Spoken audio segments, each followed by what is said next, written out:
Inhale, exhale. What's going on, everybody? Good morning and welcome to the Chop Sports Daily, coming to you live from the Flipping Made Easy studio in Matawan, New Jersey, and coming to you live, chopping it up from the Cabinet Creation Sports Desk. It is Sturch, it is Gooch, it is Grassroots Day.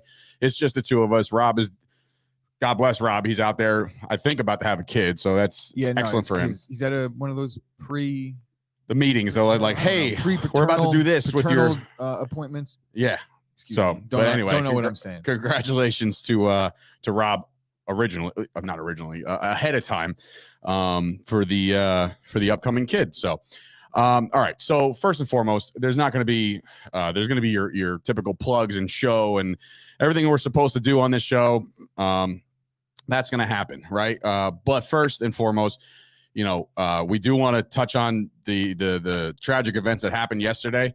Obviously everybody knows the story by now, unless you're completely tone deaf. Like it's out there. Another school shooting, and 18-year-old goes into an elementary school, takes down a bunch of kids. There's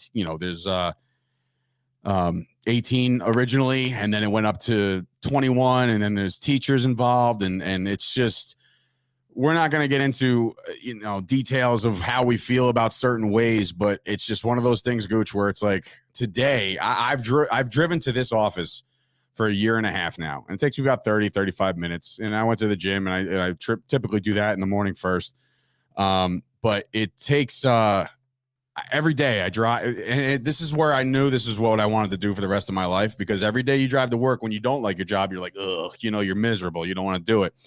I've been driving to work for the last year and a half happy. I have, like, every day. Like, I'm like, we're going to get going. We're going to get this show on the road. Like, it's going to be fun. We're going to have some fun, have some laughs. But of course, things like yesterday happen. And for me, it was, I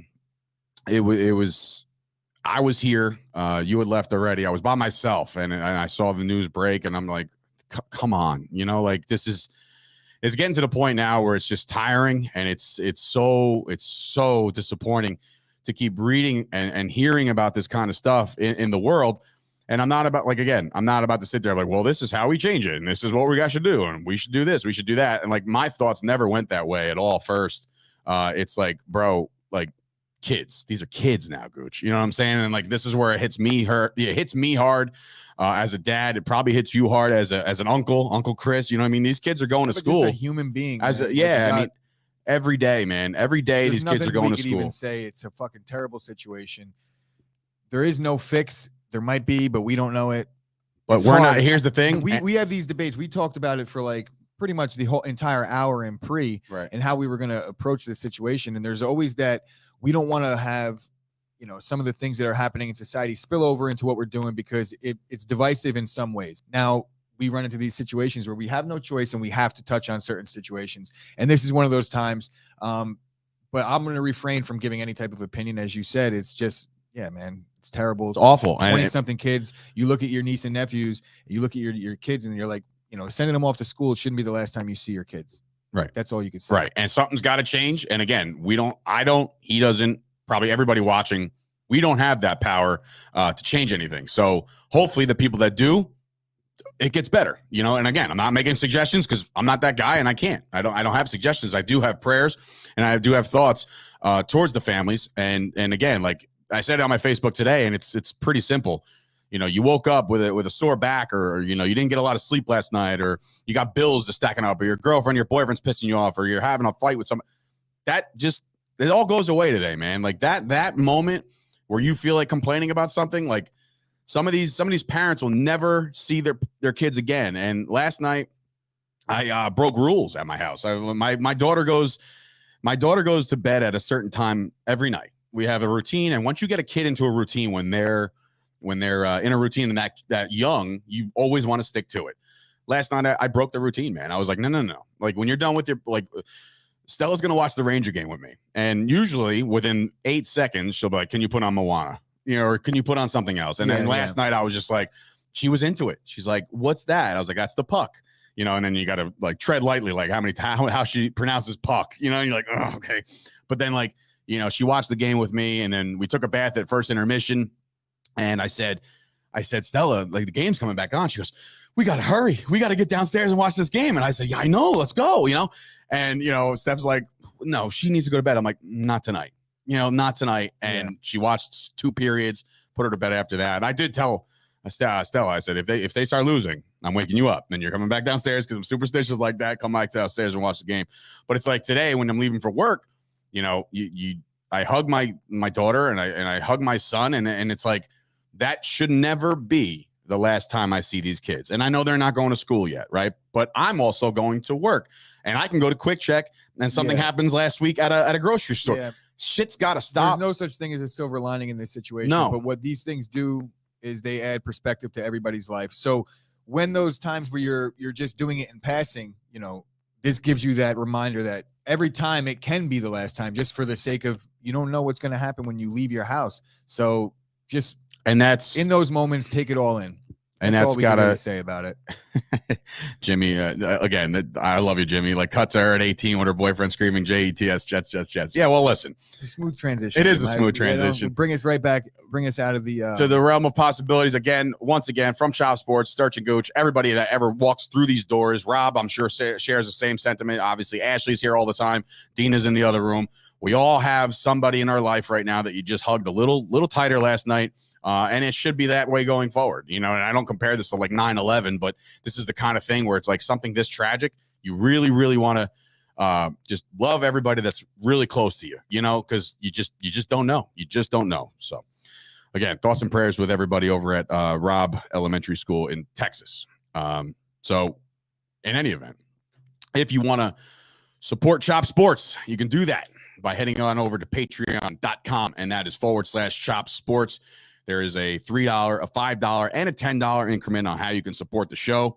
I wish there was more we can do for the victims' families, but I don't know how to arrange all that stuff. I'm sure it's easy, and I'm sure if I really wanted to look into it, I could. We have some things coming up. We barbecue. We do have the barbecue. We have and some, some.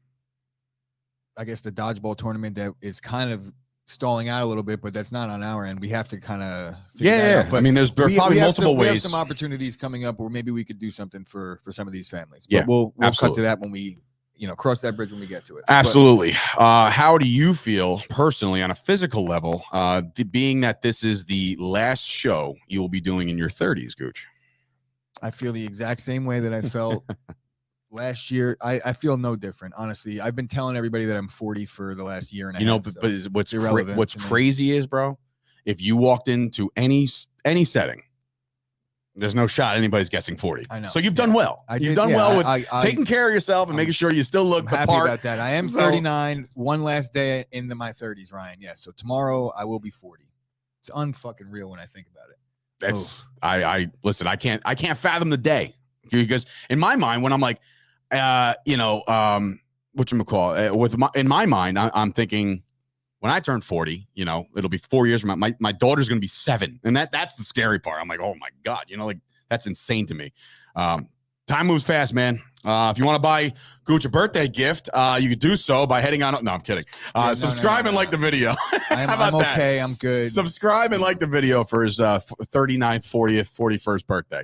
But we were talking about a barbecue. Yes, the barbecue is coming up. Some possible ways to raise some funds. Yeah. So maybe we'll do a little 50-50 and give something to the charity that day. But if you wanted to join us over at Merrill Park, it's on Sunday, June 26th. And you either reach out to myself, Dave, or Ashley via chopsports.events@gmail.com. I'm going to say it again, chopsports.events@gmail.com. Please, guys, if you're going and you are bringing people, which it's an open invitation at this point. If you got an invite, we trust the fact that you're going to bring someone that's cool. Mm-hmm. So open invitation. If they're not cool, don't bring them. Let everybody know. If they're not cool, definitely don't bring them. But reach out to Ashley in that email. She's the one kind of manning the sign-up sheet at the moment. And I know that there's a lot more people going that are actually on the sign-up sheet just through texting and things like that. So please get that email over to her. It's not that hard. I know it's like 5 clicks. We will be joined by Mike Salerno, host of the Squeaky Bum Time. That's a soccer podcast on our network. We will be joined by him in a couple minutes.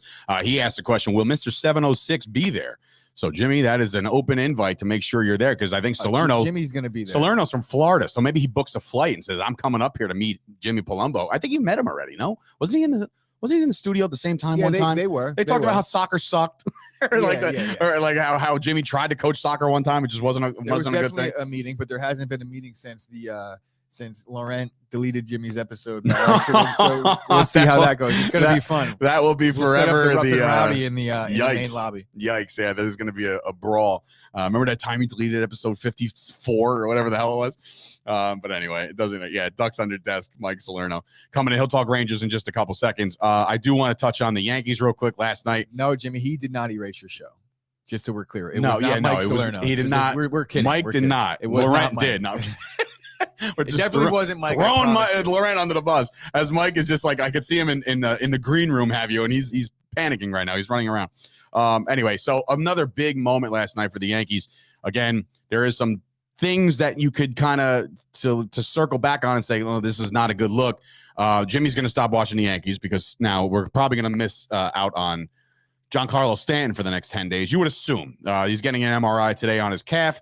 When guys are built like that, man, it's like, you're bound to break. You're bound to break. Like, you're just not like, you shouldn't be a bodybuilder in a baseball uniform. That's like, he's a freaking statue. So things are going to tweak. They're going to go. And that makes me even more worried about the fact that we're like, man, Stanton could play the field. Let him go play the field. What happens? Like, he's played the field the last couple of nights, or at least, a couple times in the last couple of days. And all of a sudden he's got a strained calf. He was getting strained calves without playing the field for the last couple of years. So I don't know that playing the field necessarily is the reason why he's hurt. I feel like in some cases, it's a little extra wear and tear.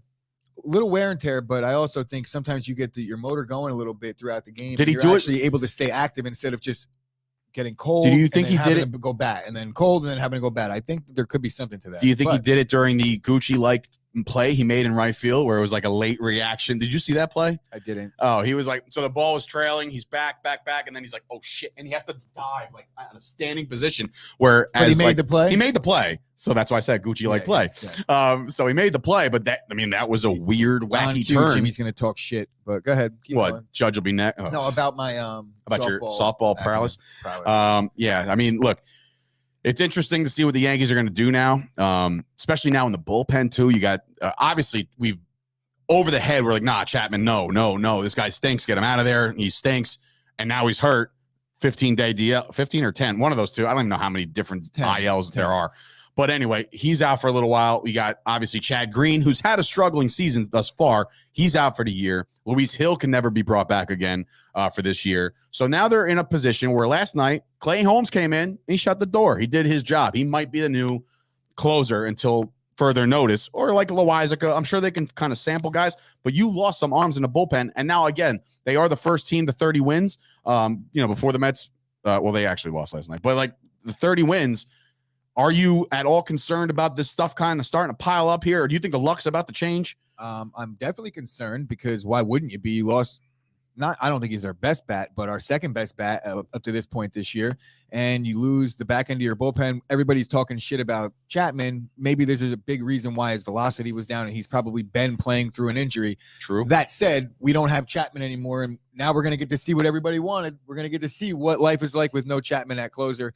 I've kind of given him a lot more of a long leash than most Yankee fans have, but it's been harder to defend that point as of late. And Jimmy's coming back in saying, look at the Red Sox. They have 15 guys batting over 330. We have none. This is not new news. Like the Yankees have been living by the long ball forever. And so I've been on the side of the fence where it's like people were writing the Red Sox off already. You look at their lineup, it's not their pitching is really struggling and they've been banged up, but we'll see if the Red Sox, if they could win enough games, they'll be one of those teams that are players at the trade deadline. The troll is off to a hot start. Stanton is on PEDs. I miss the days where guys were just natural ball players like Bonds. Yeah, and Jimmy, the Red Sox are all batting over 330, but they also haven't been winning many games. So I mean, they're a little better now. I just said. The Mets lost a shitty one last night. If you stayed up for that, those West Coast trips are tough. Especially that game was amazing. I mean, yeah, I didn't see the rest of it. Game. I went to sleep as soon as Luka won. I was like, I'm out. 37 hits. Was there really? 37 hits in that game. And it was just a pitcher's duel, obviously. Back and forth. I would say the one major point of concern for the Mets right now is obviously they're finding ways to win games. Even the game that they lose, they found ways to win that game. You can understand what I'm saying? Like they had a couple of hiccups in the last night they lost. Bullpen. I understand, but they battled and they found ways to win. Even though they didn't win, they're not going out without a fight. In Bassett did get rocked though, so it's kind of. That's my point. Yeah. The major point of concern would be Bassett here. He pitched really well to start off the season. He had like an up and down start his last go around, and yesterday it was like the wheels fell off. It could just be an anomaly, but maybe he's feeling a little bit of added pressure to go out there and take on that ace role now that Max is out. Yeah, and just to the toast, getting up at 7:15 in the morning in Alaska time, I do want to give you rule number 345,602 about Jimmy Palumbo. None of his stuff is ever accurate. So don't like for him to say like, oh, they're all batting over 330. He's not actually saying they're all batting over 330. I know you're a stats guy. So before you jump off into oblivion, like it's not the same thing.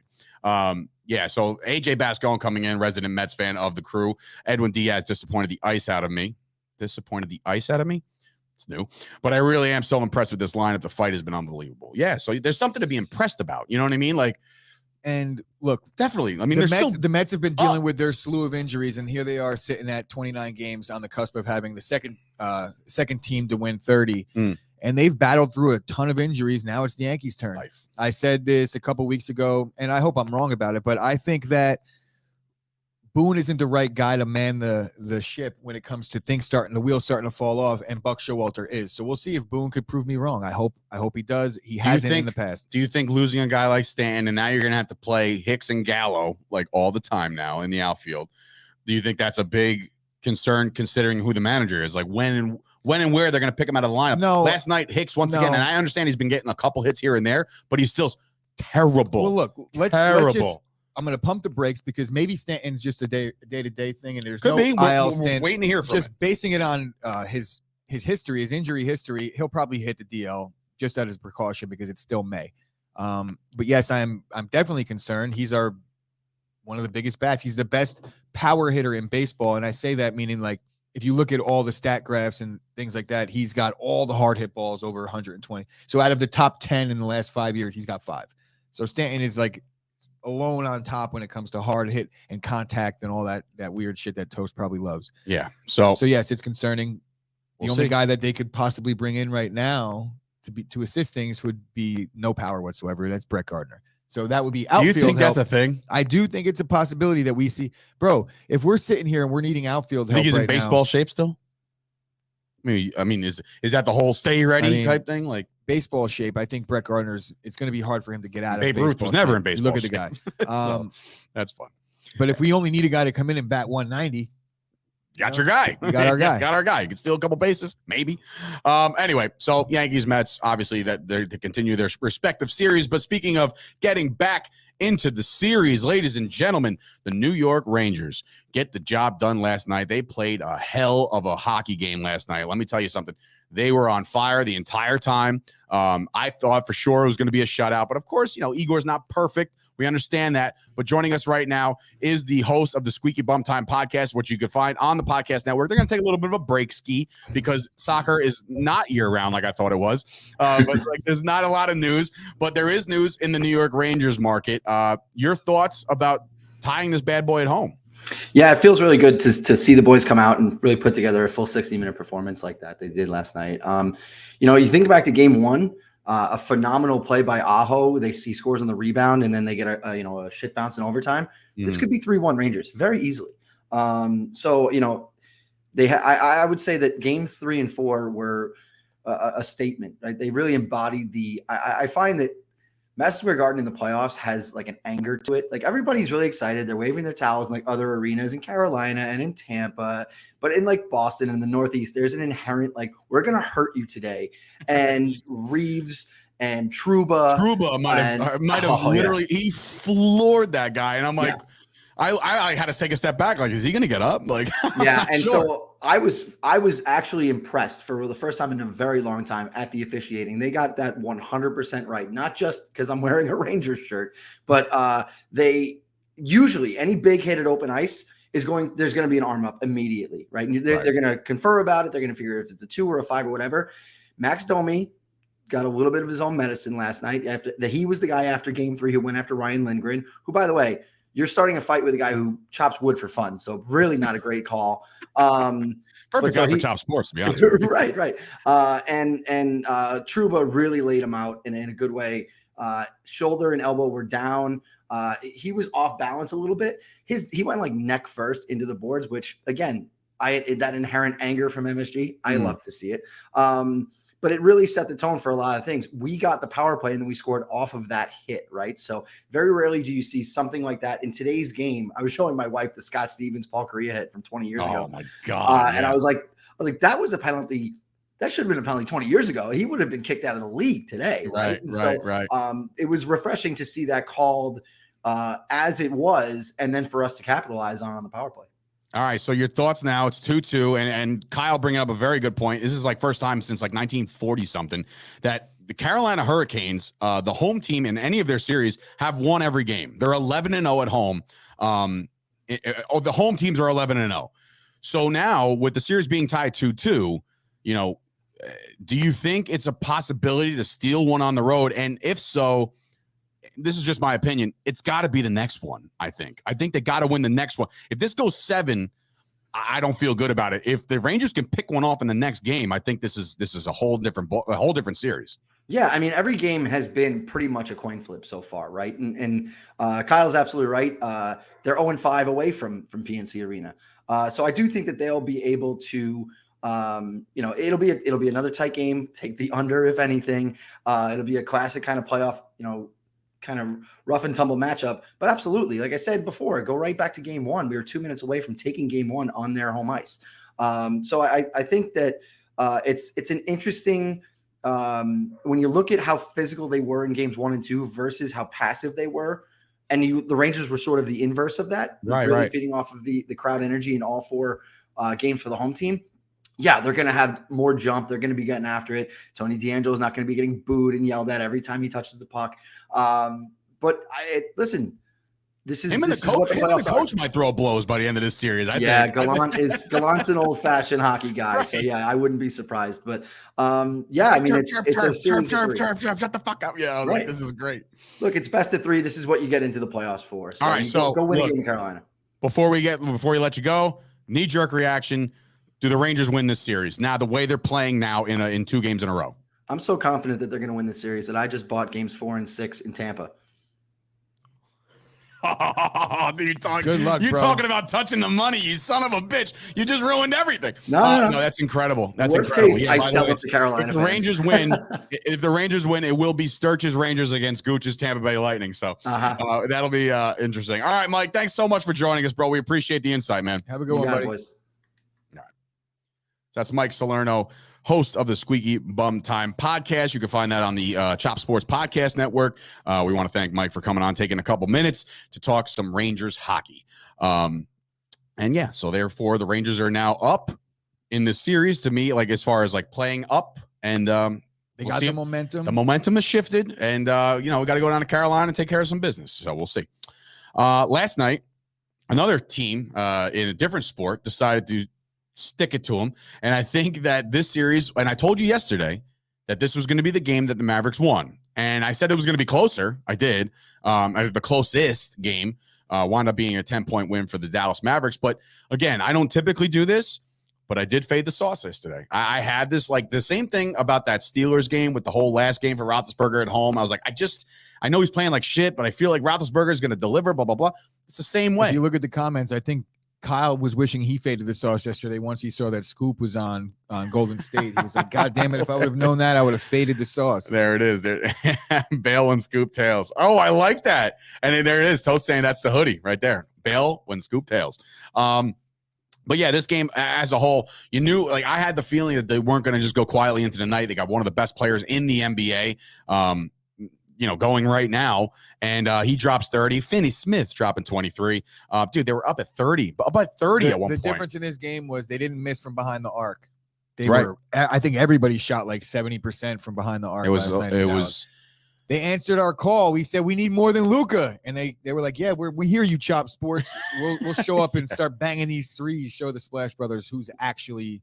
The Splash Brothers these days, but it all come tumbling down on them in game 5. So AJ is not having a good time, apparently. So AJ's coming in. AJ Bascone coming in. The series is clownery. I want it to end. I'm done betting NBA. Give me baseball. Well, that's the thing. It's like you look at this series, you look at all of the series across the board, even the ones that went 7. was talking to my buddy Greg about this on the treadmill today at the gym.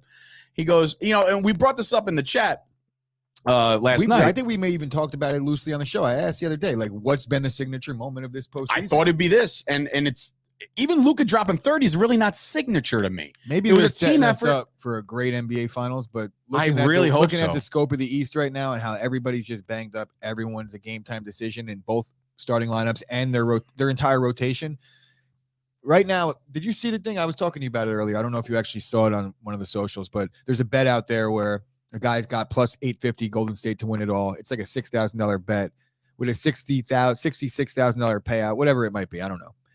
And there's a $30,000 cash out, and everyone in the comments is like, "You need to cash that out and hedge it." And I'm like, "Is to win or get there?" Just to win. To win. Oh, okay. But my point is, like, if you're a gambler and you're gambling $6,000, what the really, other way? Hedge that bitch. No. First of all, hedge it now. They're up 3 games to 1. No, I'm talking about the championship series. Wait when they win this series, which is guaranteed, and then see what things look I like. don't know, not according to Reggie Bullock.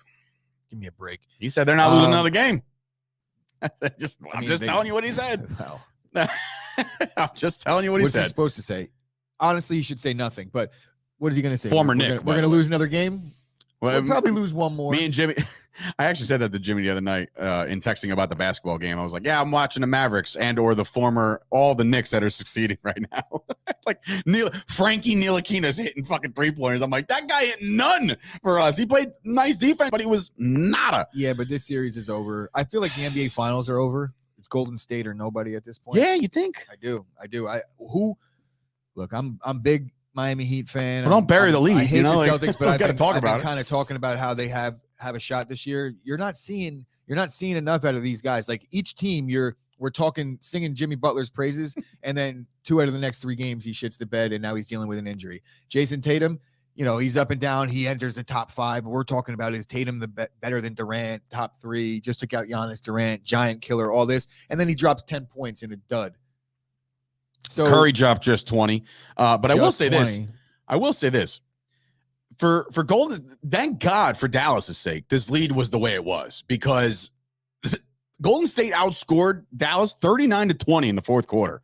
So thank God they had a 30-point lead. You know what I mean? If not, this game has swung the other way, and Dallas is going home. So it's like it's interesting. It's interesting. But this one is now 3-1. Game was it 4-5? So game 5 will be tomorrow night. Ryan, I agree that Boston's road to the finals is way tougher. I think that was we've seen a power shift in the NBA over the last couple seasons, and now it's finally taken hold that the Eastern Conference is a little bit better than the West. But it could also just be the fact that Golden State is clearly that much better than everybody else. So if they were in the East, I think they would have a cakewalk as well. And just to give you a roundabout way of the path for the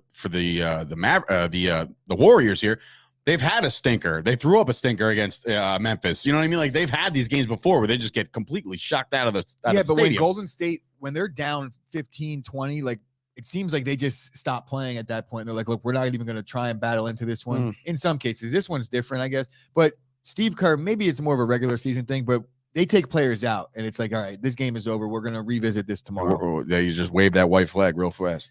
We can talk about Steph's legacy just for a split second, though. Right? Okay. Sure. And I know that Kyle will probably chime in a little bit on this, but talking about Steph's legacy, if he does win the finals this year, and people stick to the narrative of, yeah, but he always has a stacked team. And it's like, yeah, but Steph has been the best player on every single stacked team. Well, I shouldn't say that because KD's better. But Steph has been a very integral part of all these stacked teams. And when you're talking about, like, he is the stack, as far as part of the stack. He's part of the stack. And as far as stacked teams go, he didn't leave Golden State ever to go stack a team. So his legacy isn't tainted in that regard. You want to say guys wanted to go play with him. I think that's more of a testament than anything. And it's not even really that. It's like everything has been built in-house there outside of KD. And I don't think that they lose those finals without KD anyway. Ryan coming in saying Steph's legacy is great, but he needs what? Question mark. A finals MVP. I agree. He needs that. I don't know that he needs it. I don't know if he needs that either. Because his legacy for what he's done for the game of basketball is intact. The finals MVP would be nice, but also just having 4. I mean, like, I'll live. He's in Brady territory. He's starting to if they win this year, if they do, which I think everyone kind of agrees that it should be theirs to lose. If they win this year, they should also be favored going into next season, you would imagine. To do it again? Yeah. I mean, they're giving again. I think Kyle said the only guys that they're missing next year as far as free agency is, Kevin Looney and Otto Porter. Right. So I mean, they're role players, but like it's not going to break them. Looney probably earned himself a contract, but Otto Porter might just come back. And whoever they lose Looney, it's like, okay, well, whatever we were paying him last year, let's find another one of those guys where he's going to get 10 and 6 every game. Jimmy Palumbo, I guess this is adding to the legacy. He stayed home, not like LeBron, not like anybody else. Like Steph Curry did not go anywhere, and that's admirable. Look, I'm not going to swing my vote on Steph Curry. I don't like the guy. Little by little. No. I don't like the guy. Not so bad. I don't like the guy. I do like the Warriors right now. Like if they win the West, I like them to win it all. And not like I'm going to be openly rooting for them, but I'm saying like they're a team to. I used to say the Warriors were unlikable, but they have a lot of components that I like. I believe it or not, I don't like Steph, but I love Draymond Green. Yeah. How does that make any sense? And Ryan, in a vacuum, if we're only looking at rings and that's what you're basing things on, then yes, Derek Fisher is better than Steph Curry. But in reality, where you have to factor in actual things that take place outside of just the 7 games or less that take place at the end of the NBA season, whereas Derek Fisher also had Kobe scoring 30 and fucking Shaq, and you name it, Pau Gasol, on down the line. We can't really make those comparisons or even actually entertain it as a debate. Bailey coming in saying MVP is a useless stat for a guy's career. Don't get me wrong. I'm sure it's an honor, but that shouldn't determine anything when talking about the guy's legacy. So he thinks that the MVPs don't really matter. I get maybe season-long MVPs matter, but maybe not championship if you have a good series. But here's where I disagree with you. I understand that maybe it doesn't matter in terms of legacy, but when we're looking at guys that all have a case to be the top 2, top 3, you have to start finding things that are going to separate these guys. Whether it be, a lot of it is bullshit because it's like who chooses the MVP? It's the sports writers, and I don't really think that they have much. I shouldn't say they shouldn't be able to, but it's like they've got. Who else is going to do it? The fans. The coaches, maybe execs. Yeah, because you can't leave it to a fan vote because not at all. Same guy will win every year. As far as finals MVP, I agree. But when we're talking again about guys where you're like, okay, he's got 5, he's got 6. What have they done in these things to earn those 6? You have to start doing that. And Kyle made a good point yesterday. Like basketball is one of the best things to debate. People talk football. It's crazy how much chatter it gets. Everybody talks, and they get smoked by the NFL. Even guys that don't know shit about basketball have an opinion on basketball, whether it's right, wrong, or indifferent. Do we really need to blame LeBron for leaving the bum ass city of Cleveland? They were surrounding him with Anderson. What's his name? I know Ilgauskas. Varejao. Okay, I know who Ilgauskas is. Heinous, he says. Heinous. But you know what though? Not for nothing. Like, I don't like to compare the two sports, but for a while, there was. Not rumors, but like stories about guys like Aaron Rodgers. Like every year they would draft not the guy he wanted, or they wouldn't add any talent. You didn't see him packing up, and they lose every year. So that's not a dig. You get farther than us, so it's whatever. Very different. Very different. Well, I'm saying like if your front office isn't going to help you, then yes, you should leave. That's what I'm saying. Yeah. Like Rodgers should have been like, hey, the only help that he actually got was that they drafted Kyrie, but they drafted Kyrie because they were so bad after he left that they got the first pick, and then they came back, and then you got yourself a little super team scheme. So that's the only way that worked. Anyway, just so you know, before we preview the Heat and the Celtics game, for what is it, 4-5? Yes. And yes, I agree, Ryan. So I'm wondering, and more than likely, they won't be worried about their money in retirement. Good segue. Terrible segue, actually. Yeah. You'll pay, or how they'll pay for long-term care if it's needed. Will your family be okay? Stop worrying. Start planning. A comprehensive retirement plan gives you security and greater control over your money. Michael Fusco can help. As president of the Fusco Insurance Agency, Michael can help you create a comprehensive retirement plan. He'll explore using life insurance and annuities to help you build a more secure future so you can worry less now. Call 718-701-5787 to schedule your complimentary consultation. That's 718-701-5787. Guarantees and protections are subject to the claims paying ability of the issuing company. Some insurance policies are not available in all states. He also just added a new service. I don't have the read in front of me. I'm going to wait until he gives me like the official one because I don't want to overstep or say, the wrong thing. But Fusco's now starting to also help you with small loans, business loans for the small business owner. If you're in not a rut by any stretch, but I'm saying if you want to do something with your business and invest in a couple new pieces of equipment, like a camera or something, or like a drone, I don't know. But like if you want new things for your business, he can help you out. There's specific qualifications and stuff, but talk to Michael Fusco, FuscoInsuranceAgency.com. Okay, so of course we all know it's swamp ass season, so head on over to manscaped.com and use the promo code CHOPSPORTS for 20% off anything on their website. Right now we got that ultra smooth package out there. It comes with the crop exfoliator, some crop gel, any order, it doesn't matter. It works both ways and twice on Sunday. You lather it up on your balls. After you use the 400K LED lawnmower 4.0, you get it nice down close as possible to that skin, and then you bust out that handy dandy crop razor 2.0 with all that good exfoliator. We all like to exfoliate down there, right? Get rid of them. Yes. Get rid of them dingles. We don't need the excess and stuff. you add that extra inch or two when you get rid of that bush. So head on over to manscaped.com, use the promo code SHOPSPORTS, do the damn thing. All right, so Manscaped all of a sudden is now helping your member grow a couple inches too. So that's, I mean, look, it's like the gift that keeps on giving. 20% off, Chop Sports, do it. Ryan came in real quick. Aaron Rodgers plays for Bill Belichick. He also has 7 rings. Agree? You didn't hear me subtly agree with him? Oh, I'm sorry. As soon as he put it, I was like, yeah, I agree. Oh, yeah, then I agree too. I'm sorry. I didn't hear that. So sorry about that. But anyway, and there is a. How about this? I'll one up you. Anyone other than Mike McCarthy. Oh. Well, then people are going to come in and say, but he hasn't had them 3 years in a row. But anyway, so I'm not going to get into that. Touch that with a 10-foot pole. But I will get into the game that's going on tonight, and that's the Celtics and the Heat. They go down one more time to see which home team is going to win one, because it just seems to me that this series in particular can be stolen on the road. We've seen it. We've seen Miami work. We've seen, different things. We've seen Lord knows what we've seen. We've seen it all. I got it. It's all there. I got it. It's right there. All right. Anyway, so again, Rob, we need you, buddy. I'm just kidding. So the over under is 204 points. By the way, I bet the under last night, and that did not work out well. But the spread is, wait a minute, is this right? The Celtics are favored on the road. Yeah, unless I'm tripping when I wrote it, but that's what I saw. Yeah, let me double check. Really? Okay. Yeah, I just think there's a lot of injury situations going on in Miami right now. Kyle coming in saying he'd rather have a pile of wet, moldy bricks coach my football team rather than Mike McCarthy. All right, well, when you're clearly not a Mike guy, guess you don't like the mojo moment, bro.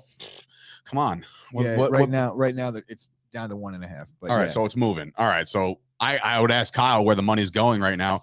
The game's in Miami. The series is tied at 2. This is a big series. If it's moving that way, it's moving towards Miami. Money's coming in on Miami right now. But I'm saying, like I'm trying to figure out the right way to word this. So why? Like injury statuses and shit? Like I don't know. Or why, just like I don't know. Sharping. I have no idea why the money is coming in that way, because I'm not deciding for the people, and I don't know what the injury status is, because most of these guys are all game time decisions at this point. It's always like but. Anytime the pulling money, the Bill Belichick anytime the money moves towards like the point spread moves in favor of the team, that means that's the team that's getting the money at that point. They don't, right? But it's because of the spread is moving because of the money. I'm wondering if the spread is moving because of injury status. Well, it could be that, but usually no. I mean, sometimes, but in this case, have you seen an announcement? I have not seen anything, but Scoop is asking for a favor from the NBA. He just would like a single-digit game, please. It's tough, man. I mean, these NBA playoffs have not been very good to watch. I mean, they just haven't. And we're talking about it because that's what's prominent in the world of sports today. But, like, they're just not good. The NHL playoffs has blown them away, but the NHL playoffs doesn't get the press that the NBA does. Like, here's the thing. You can take 18 stories out of a game like this, or a game like, oh, well, Luka did this, and Bullock did this, and this guy did this, and whatever, Spencer didn't, whatever, he does this. 12, you got 6 more. Yeah, no, here it comes. Ready? Here comes the next 12. No, but I'm saying, like, you could pull stories out of these bad games. Scoop, watch baseball. We all watch baseball every night. It's back and forth. But technically, honestly, when the Yankees are on, I'm not watching the NBA. Like, I'll catch up. And NBA sometimes seems like the sport where, like, just turn it on in the fourth quarter and then see what happens. Because obviously, who wants to see a team go on a fucking 30-2 run in the first half? Who cares? You can't do that this postseason, because if you turn it on in the fourth quarter, the game's over. The stars are out, and it's a 25-point. Right, and especially if it's the Warriors, they're definitely benching their guys. So you're not even seeing Steph in the second half.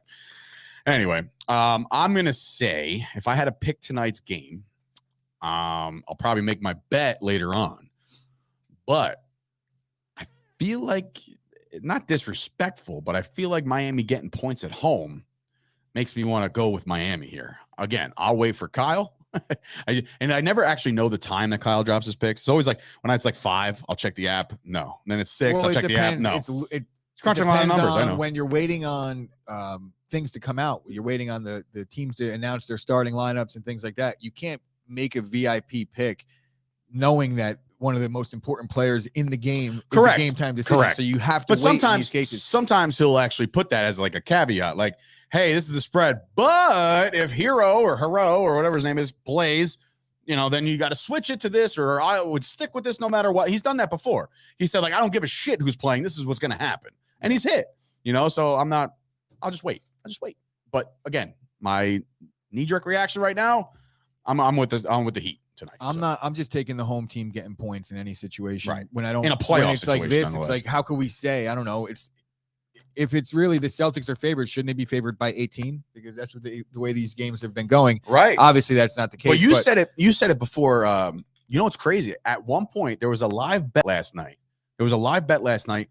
To bet the Golden State Warriors plus like 21 when it was a 30-point lead. You could do that. Yeah. And it's like, why wouldn't you? They're going to bring it within a certain amount. They're not going to get starts like that. Man, you think that sometimes. I've made that mistake several times. But also you could slap money lines on teams when they're down by 12 in the first half that they're minus 300 to start the game, and then you get them like plus 125. Them down 12 at halftime, that's nothing in this day and age. Look at that. According to Ryan, there's a stat going on. Kyle's 18-1 after using Manscaped in the same day making picks. So that's my determining factor. Then he'll talk to the sauce. And of course, Kyle's biggest attribute to making these picks is, I think before we pick, we should ask who Scoop is betting. Scoop, where you at, bro? Where are you going? Because he'll be the first one to do it. I'll hit the chat and I'll be like, yo, Kyle, I do the Dave Chappelle meme, like, got them picks, bro. Toast is saying he actually jumped in on that live and took Golden State plus 19.5. I'm telling you, to me, I didn't do it, but I was like, that's a thing. My favorite way to bet the NBA, and that's how I have the most success doing it, which is why I largely haven't really been betting much, because I'm not able to do it the way I typically do because I'm very busy at night. So it's hard for me to not be the box score guy these days. Which, and like I said, that was my superpower. That is your superpower. I don't watch sports. Chris watches nothing until the next day. And then he analyzes and makes his takes like that. But yeah, so we're all waiting. All right, here we go. Picking the Celtics minus 1.5. Fade me. Done. That's it. I want Kyle. You know what I want? I know there's 1,500 VIPs, right? And there's a million people that are hanging in the balance of your picks.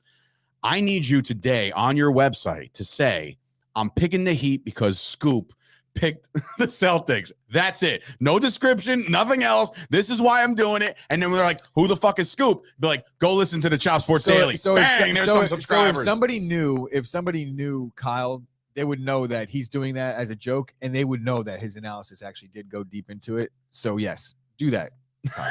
Do the solid for us there, pal. Oh man. Right, anyway, switching off because of Scoop's bet. Ryan switching his bet, man. Oh god. Oh boy. I was scared to do it because I bet Golden State Warriors heavy when they were down 35 Golden to Memphis. State is the type of team that, sometimes when they think it's out of reach, right? They're just like, you know what? Game over. Go shower. So go wash your ass. There's a player in this series. That we've talked a lot about this week. His name is Jimmy James Butler. Yes, it is. Can you, by any chance, tell me if Jimmy Buckets made the All-NBA team? He did not. So the All-NBA team came out yesterday. Here is the first All-NBA first team selections. Oh, man, I wanted to do it the other way. You put them in the opposite order in which I put them in. Oh, you want to go third, second? Go count down. It's no, like you don't go first team, second team. Nah, like first third team. Nobody gives a shit. The MVPs are all here, right? Everybody that By was the up way, for MVP. It's not like we're doing the reveal. Everybody knows. If you're an NBA fan, you already know. We're just here to debate it. Booker, Luka, Tatum, Giannis, Joker. Any exceptions to this? Anybody? Did anybody miss out on the first team All NBA right now? LeBron. I'm kidding. He's in there somewhere. I think Booker being on there might be a little bit of a stretch. And that's what AJ just said too. AJ comes in, says Booker being on there is a clown show. I understand the way they do it is in terms of guards, but this NBA, man, it's so difficult. Steph should be first. I agree. I think Steph should be on the first. Bailey come in and says, "Where's Joel?" Embiid. Look. So, Embiid could be the power forward. You could take Tatum out and move Giannis over to the 3, and I think that would work as well. And then you could take Booker. I would say maybe me personally, it would be Steph, Luka, Giannis, Embiid, Jokic. That would be my top 5 players in the NBA this season. That's not to take anything away from anybody, but yeah, I know. I'm just, again, I saw this and I said, no exceptions, but except Booker for is Booker. Booker's top 5 in the MVP voting. Was he? Yeah, I think he was. He third, was. Yeah. maybe I mean, look, third. the Suns completely dominated the West the entire year. Yeah. So he's up there. But again, who's running point for my team based off of the way he's been playing all year long? It's how do you not put Steph Curry there? I don't like the guy, but I like him over Booker. I'm putting Luka at point. Oh, Luka facilitating the ball. Okay.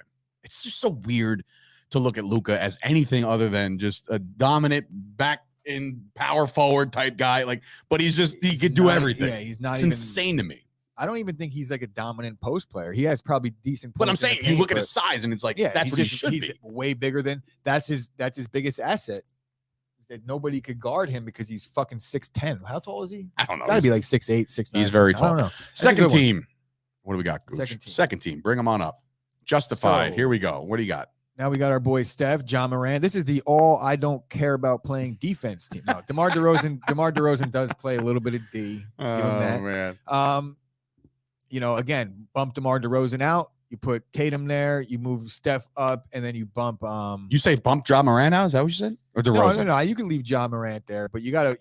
If you're bumping up Embiid and you're bumping up Steph, then by default you have to bump 2 other guys out of here as well to make room. Correct. Like I'm not gonna. Maybe not. You're taking Embiid out, but then you're needing the size, so you would have to move. Any justification to move Durant up to the first team? No, not this year. Okay. I'm just saying he did a lot by himself is what I'm saying. That's why I would give him more credit than a lot of the other guys. Is there anybody that didn't make the top 15 that we would say should have here's made the third team. That's the third LeBron team. leads the third Chris team. Paul, Karl Anthony Towns, Pascal Siakam, and Trae Young. Trae Young maybe could be gone for all I care. Yeah. I would say now let's talk about who's the biggest snub, because there's a lot of stories here. Maybe a couple. RJ Barrett. First team all NBA selections for maybe Trae Julius Randle, and John Morant. What are we doing here? Guys like that. I don't know if Karl Anthony Towns got one last year or Siakam, but a lot of these guys have been here before, at least in some variety. But I would say I don't see a Jimmy Butler. While I'm sitting here trying to bash the fact that he's not in it, and so does to this solidify my point about him not being a top 10 Well, player? I was just going to ask you, does this kind of solidify the top 15 here? No.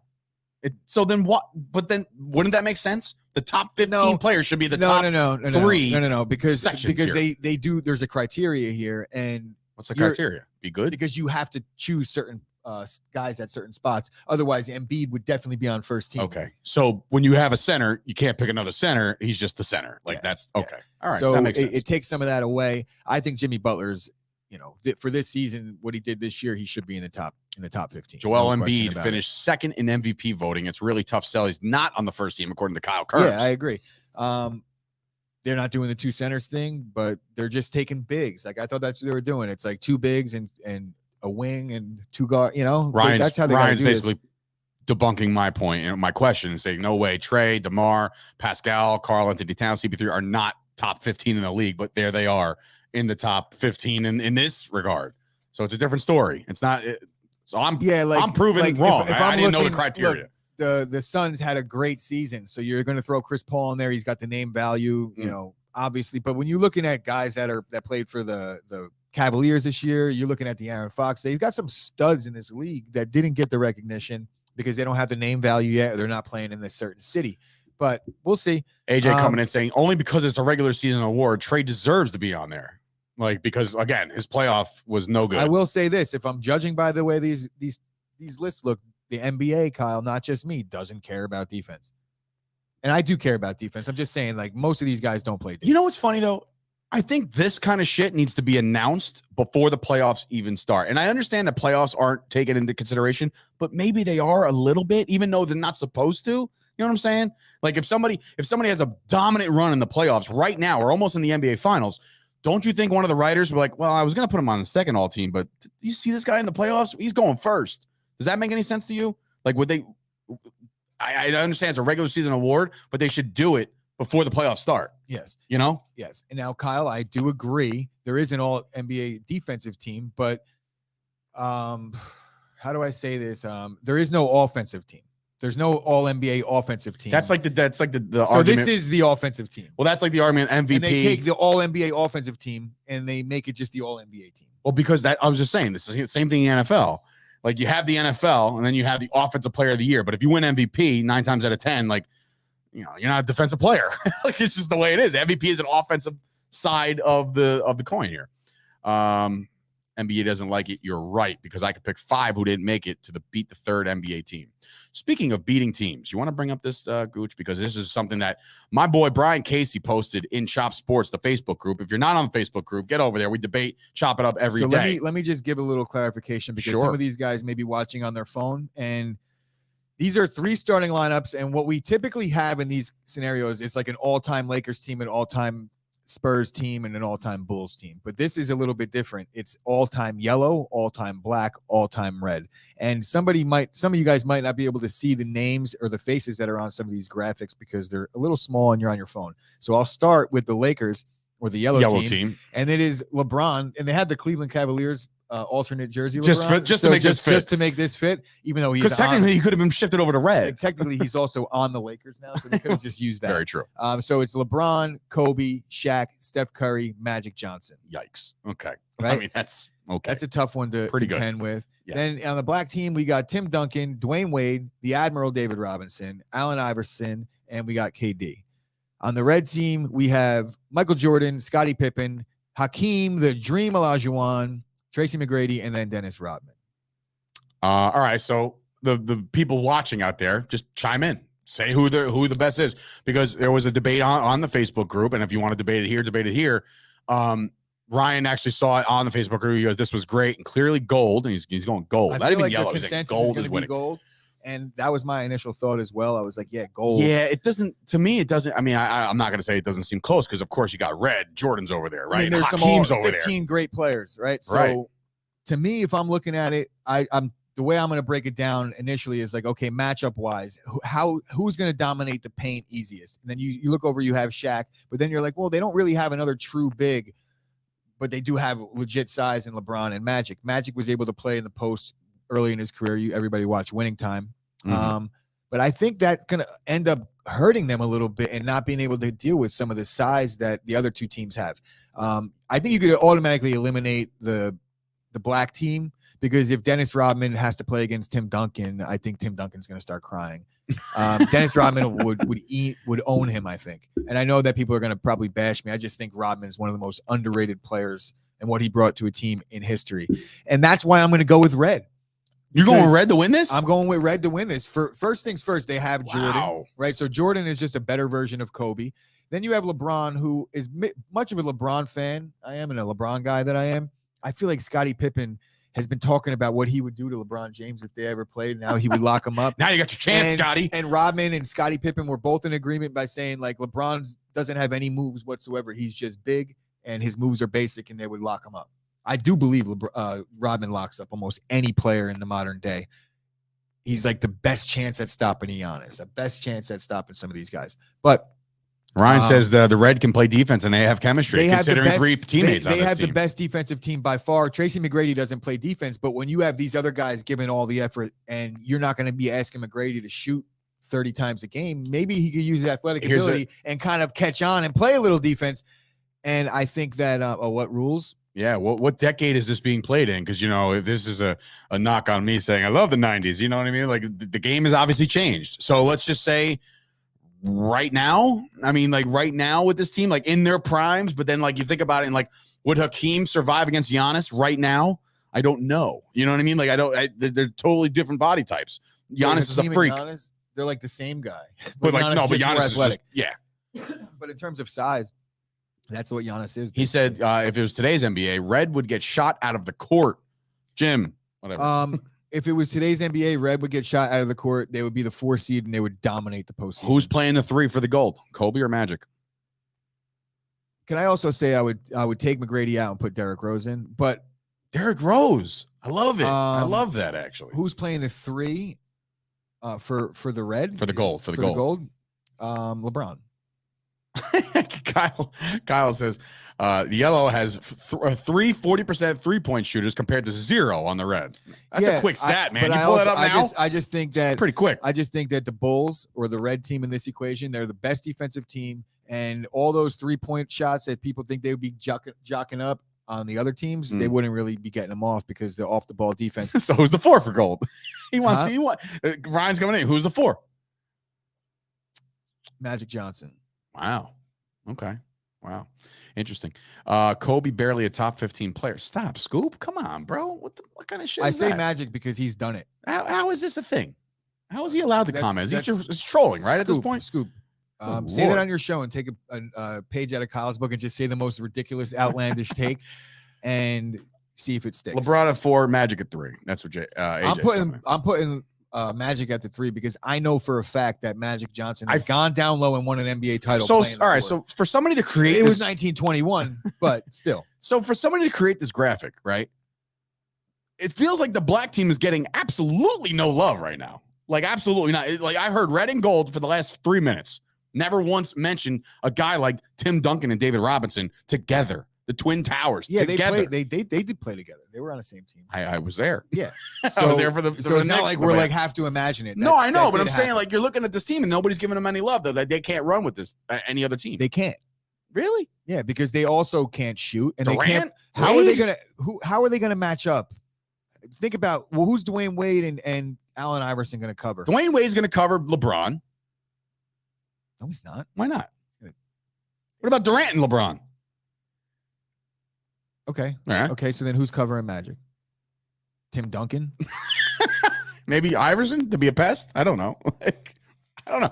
I just feel like they've just been they were lost. They were lost in this shuffle. Severe matchup issues there, and I think that they lack a true point guard. Gonna really hurt against teams that are just very, very well coached and well disciplined. Yeah, I don't even think that's close. The black team's got to go. Well, AJ says put Rasheed LeBron Wallace in the black team with the Miami jersey, and this is a different conversation. Yeah, and then you take Tim Duncan out and put Rasheed Wallace in. How about this one? Kawhi can go into the black team somewhere. Like that? Maybe. All right, so now let's just black doesn't get any love because he said 3 of the 4. They don't have a point guard. 3 of the 4 best players are on gold and red. Maybe that's why. Yeah, he's got a point. There's a point there. There's a point there. And Tim Duncan's just never gotten any love. He's so boring, and he was really good. Yeah, but the banks were always open when when Duncan was on the court. Guys like Dennis Rodman would relish the opportunity to just play against Tim Duncan in their primes. Anybody that was concerned about how Dave sounds like when he's drinking his water.